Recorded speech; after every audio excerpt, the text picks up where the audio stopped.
अपने पुत्र अश्वत्थामा को सारे सुख देने की इच्छा रखता था वासुदेव। मेरे पुत्र अश्वत्थामा के प्रति मेरे मन में प्रेम के कारण। प्रेम तो उन्नति देता है, उचित अनुचित का ज्ञान देता है गुरुदेव। प्रेम होता तो आप भी अधर्म से नहीं बंधते और आपका पुत्र भी अधर्म से छूट जाता। वास्तव में ये प्रेम नहीं, आपके मन का मोह है। प्रेम और मोह के बीच क्या भेद होता है, क्या आपने कभी विचार किया है?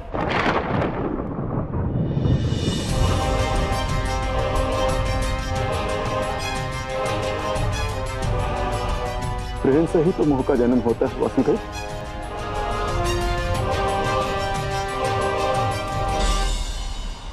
नहीं,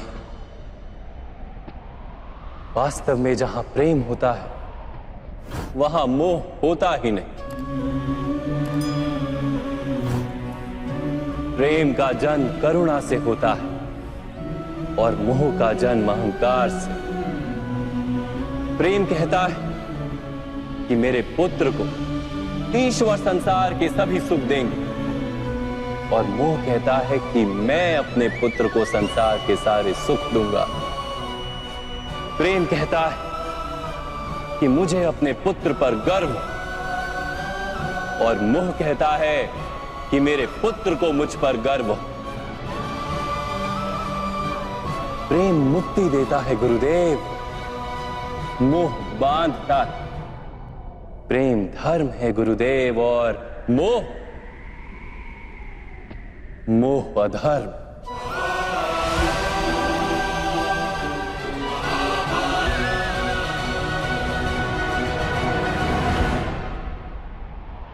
आपने अपने पुत्र को आटे का घोल पीते देख अपनी साधना भंग कर दी थी। उसके स्थान पर अपने पुत्र को आटे के घोल से संतोष मानने की शिक्षा दी होती। अपनी साधना भंग करने के स्थान पर उसे संघर्ष करके कुछ प्राप्त करने का शिक्षण दिया होता, तो क्या आज आपकी स्थिति कुछ भिन्न नहीं होती? अपने पुत्र का भविष्य उज्जवल बनाने के प्रयासों में आप उसके चरित्र को उज्जवल बनाना भूल ही गए। आपके मोह के कारण उसके जीवन से धर्म नष्ट हो गया। लोभ, भय और लालसा का शिक्षण दिया आपने उसे, और स्वयं भी उसी मोह के कारण वास्तव में आप गुरु तो कभी बन ही नहीं पाए, केवल शिक्षक बनकर रह गए आप।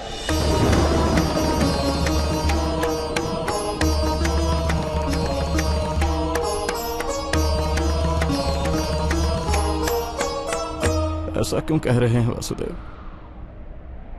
मैंने तो अपने संपूर्ण जीवन में अपने सारे शिष्यों को संपूर्ण निष्ठा से उत्तम बनाने का प्रयास किया है।